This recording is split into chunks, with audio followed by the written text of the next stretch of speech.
Hello, everyone, and welcome to a special episode of Saturday Morning Cartoons. I'm Dave Trumbore, Collider's animation editor, and today it's my pleasure to bring you an interview with the one, the only Amber Nash, the voice of Pam Poovey from the FXX series Archer. We'll be getting into some spoilers pretty early on, so consider this your spoiler warning, and feel free to tune out in 3, 2, 1. Okay, here we go. The season 10 finale of Archer just aired last week, and some surprising revelations came with it. After 3 years in a coma, enjoying genre-themed adventures, Sterling Archer is now conscious once more. That means that Season 11 will be a return to form of sorts, but the rest of the spy agency hasn't just been sitting around. Archer will have some catching up to do. I get a chance to chat with Amber about the events of Season 10, the evolution of her character over the years, and where she thinks Season 11 is headed from here. Please enjoy.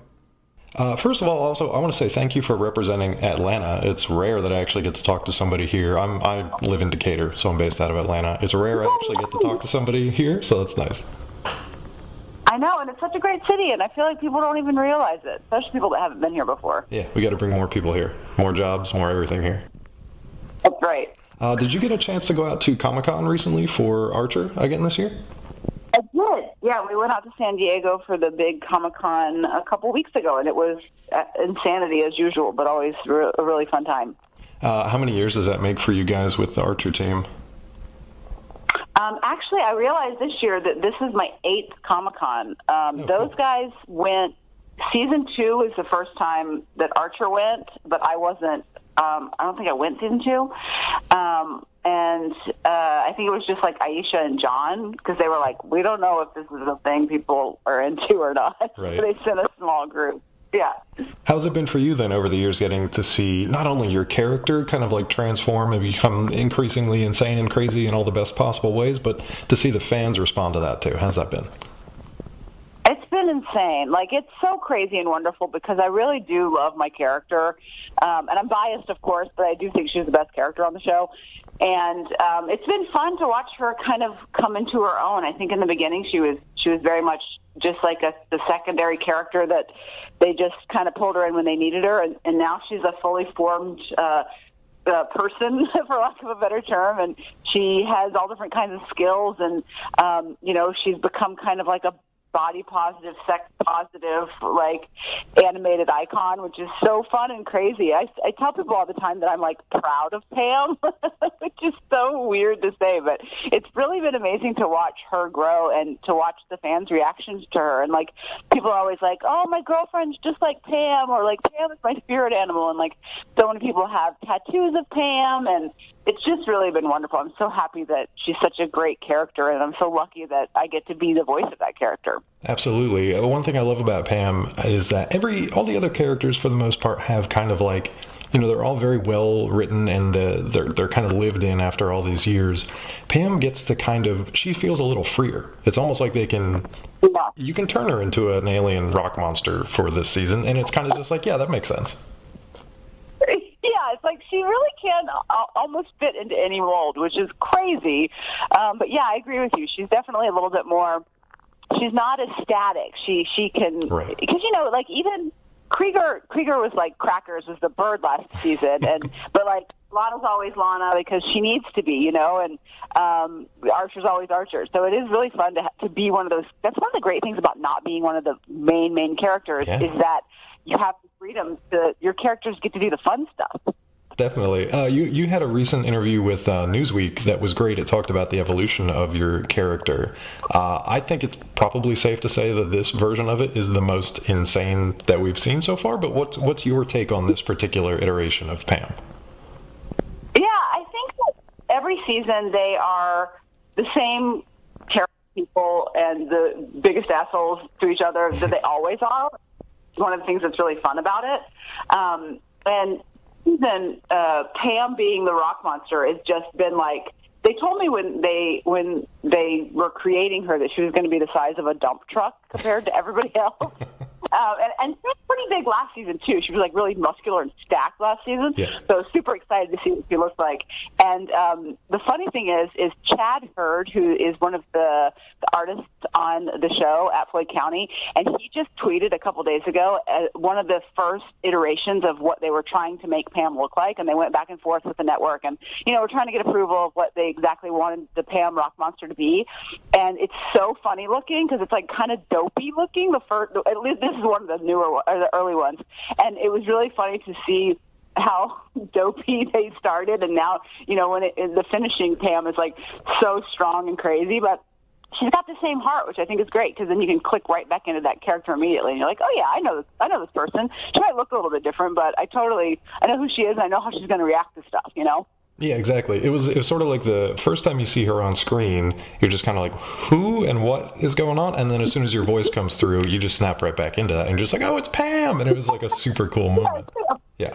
And then she has, you get to have like fun throughout the episodes too by showing off different powers or different, eccentricities of the character too that just kind of come out of left field. So that made it a lot of fun. Totally. One of the only things that I regret is that I wish that I had known, like I was able to find out more about where she came from, like where's she from, and who are all these creatures, and like where do they live, and it's just never explained, of course, because Archer's in a coma, and so He doesn't care. He's not going into Pam's backstory in this new form of hers, so that's the only thing that I wanted to know more about. Exactly. I'm sure the fans out there feel the same way. And then on that topic, how has it been for you and the rest of the cast and the writing team as well to get to explore these specific genres over the last 3 seasons as a bit of a departure from where you've been and where you're going next? Yeah. Yeah, I've really loved it. I know it's been controversial. Like, fans either are, like, on board or they absolutely hate it. People on Twitter are just always like, when are you going back to the real world? And always complaining. And the thing I always say, which I think is really true, is that if you're doing comedy, especially a show that's been on the air for 10 years, if you're doing comedy and it's going to stay fresh, you've got to take risks and, do crazy stuff. And I think that Adam Reed, who's the creator of the show and the primary writer for most of all the 10 seasons, I think he was getting bored and he needed to shake it up. And so that reinvigorated him. And for us, like, to get to play like a gender neutral detective and a rock creature and like basically like an Amazon, they call her Amazon, like an Amazon woman from Danger Island. Like, it was so cool and different, and like every season when it started, it was like exciting for us as actors to be like, ooh, how are they going to change the character this time? And so I thought it was really nice, and I liked screwing around and doing different things, because if this is the show I'm on, the fact that I'm not just in a spy show, but I'm in a sci-fi show and an island adventure, like, it really has been fun. It's been nice for all of us to keep it fresh. Definitely. And first of all, I'm shocked to hear that anybody on Twitter is complaining about anything. But for me personally, right? Yeah, I love it. I mean, I'm a huge genre fan to begin with, but the fact that, Archer as a series kind of took this left turn, and I mean, based on some complications and stuff from the real world, what with the name of the spy organization and all that too. I like that everybody took it in that direction and did something wildly imaginative and inventive with it. So personally, I like that. I'm almost on the other side now, where I'm like, I wish I would have seen some more genre seasons, because now we're going back. The season 3 finale. That's right. Yeah, just happened. Yeah. Before we get kind of into that finale and what's going to maybe come next, you're still doing the Archer After Hours with Lucky, is that correct? Yeah, actually, we had our last one on Wednesday after the finale of season 10, and it's been so much fun to do. We just really, Lucky and I have known each other for 20 years, way before we started doing Archer, because we come from the same theater company in Atlanta, Dad's Garage, and we've done live stage shows for years. That's where we come from. And so we were like, man, we just really want to do something for the fans and kind of like a talk show. And we approached FX. We approached them last season about it, but we didn't have enough time to get it together for season 9. But then season 10 came along, and they're like, okay, guys, go for it.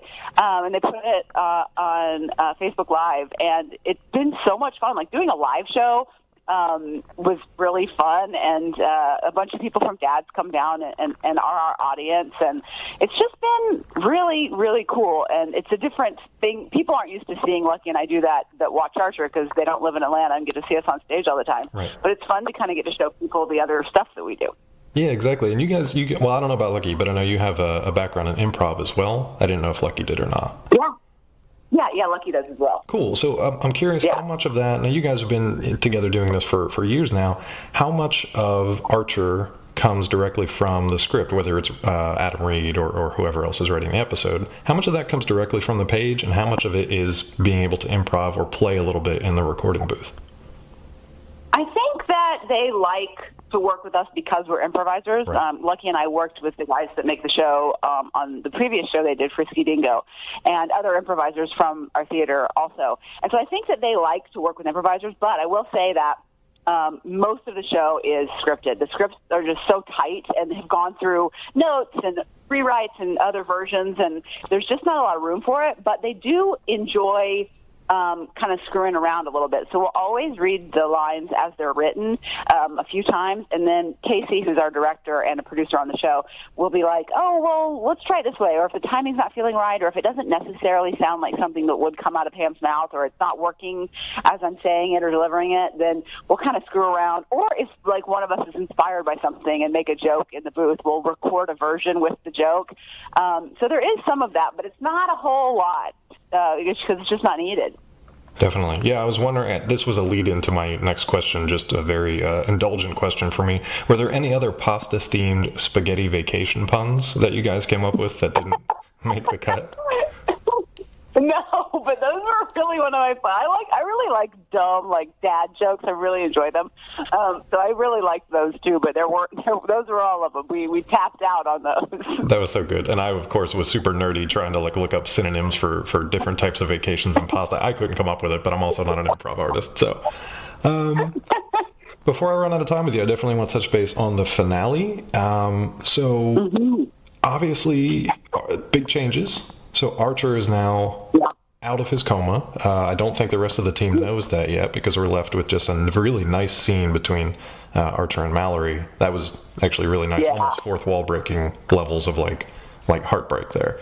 What do you think is up next for Pam now that Archer's back around? I mean, I don't know if you guys have talked season 11 stuff at all. I know the renewal news just came out recently. Have you heard anything? Do you know anything? Can you tease anything? Yeah, so I know that they are still working on the first episode. I think that there has been a few drafts, so it's definitely close, because I think we're going to start recording again soon. But we do know, like, as you said at the end, Archer wakes up from his coma, and the scene with Mallory, I got to watch it at Comic-Con with everybody in this giant room of people, and to hear the reaction of all the fans when Archer woke up was so incredible. Because I'm usually sitting at home by myself watching the episode, so that was amazing, and it was so sweet, but also weird because they're weird, and it's a comedy, so it got a little weird for a minute there. But it's so sweet, like when it pans over and you see her like little bed, it's just like so fantastic. But so the world's gone on without him, I think, is the big kind of, that's where we're going. So he's been in a coma for 3 years, but the agency's still there. Everybody's still working at the agency. So kind of what has everybody been up to? I haven't gotten any information about what Pam's up to, but I'm assuming she has to have kind of risen the ranks and is maybe in charge of something other than HR. Maybe she's out in the field more often. I think they are planning, I think I maybe heard a little bit of a rumor that they're planning on kind of making everybody field agents. You know, it's like, because before it was like Cheryl and I and Cyril were always in the office. Right. And so maybe kind of making us more out in the field. But I think it's going to be fun because Archer's like, you know, he's atrophied. Like his body's weak. He doesn't, you know, Lana's moved on and is probably married to somebody else. And, you know, he's got a kid now that's like 3 years older than, so it's like, I think going to be him kind of a fish out of water and people figuring out how to deal with Archer. And after they've kind of moved on and he wants to be in charge because he thinks he's the best thing ever. And so it's going to be fun to kind of get back to those places and figure out what's going to happen. So, and Gannick, he's one of the writers that wrote, he wrote Mr. Deadly, which was episode 5 of this season. Good. Such a good episode. He's been a really great writer for the show, and so he is writing the first episode, I believe. So that's really exciting. Very cool. Yeah, Archer looks better coming out of a coma of 3 years than I do after one night of sleep. So the magic of cartoons, I guess. Oh God. So you don't know too much about what Pam may be doing as far as specifics, but how do you think she would react to learn all the things that Archer kind of like imagined of his 3 years in a coma? Like maybe they share that in the future. I don't know if they're that open with each other, but how do you think she would react to finding all that insanity out? I think she'd love it. I think she might be one of the only people that would be willing to, like, you know, it's like when your friend's like, oh, I had a dream about you. And you're like, oh, here we go. So I have to listen about this crazy dream you had. And I think Pam would be like one of the only people that would be like, oh, boy, let's get into it. Like, tell me all about it over some beers. So I think Pam would totally dig it. Lana, on the other hand, would hate every minute of it and wouldn't want to hear any of it. She does have anger issues, so that's definitely in keeping with the character. Before I run out of time, this may be my last question for you, depending. What is up next for you in addition to Archer, and what specifically is going on for you in the Atlanta area? Oh, well, I'm always at Dad's Garage, which is the improv theater in Atlanta that I've always worked at, and I will continue to work at as long as I'm here. And Lucky's always there, too, so we're always doing different shows. We are gearing up. My husband and I have a production company that's gearing up to make a feature film that will be, hopefully we'll be shooting later this year. That'll be like a super low-budget indie film about a woman in comedy, dealing with her career, but she's also got an adult brother with special needs and it's holidays, and it's a lot of fun. It's going to be a really sweet movie, but a lot of comedy also. And then hopefully, we don't know yet, but hopefully Lucky and I really want to do some more Archer After Hours for next season, so we'll have to see what FX thinks and if they'll let us do it again. Definitely, that'd be cool. Do you have a title for the short indie film that you guys are working on, or not yet? I think that the working title right now is What's Wrong with Christmas? Or something like that. Okay, cool. I'll keep an eye on it. Okay, thank you so much for your time today, and best of luck with all those projects going ahead, and congratulations on the Season 11 renewal. Definitely looking forward to seeing more of Archer and Pam. Thanks, it was great talking to you. Thanks again, you too. Dave here again to say thanks for listening, and a special thank you to Amber Nash for taking time out of her busy schedule to chat with us about all things Archer and more. Please be sure to tune in to FXX in the future for Archer Season 11, and, as always, follow along with Saturday Morning Cartoons, remember that's morning with a U, for the latest news, reviews, and interviews from the world of animation. Thanks for listening.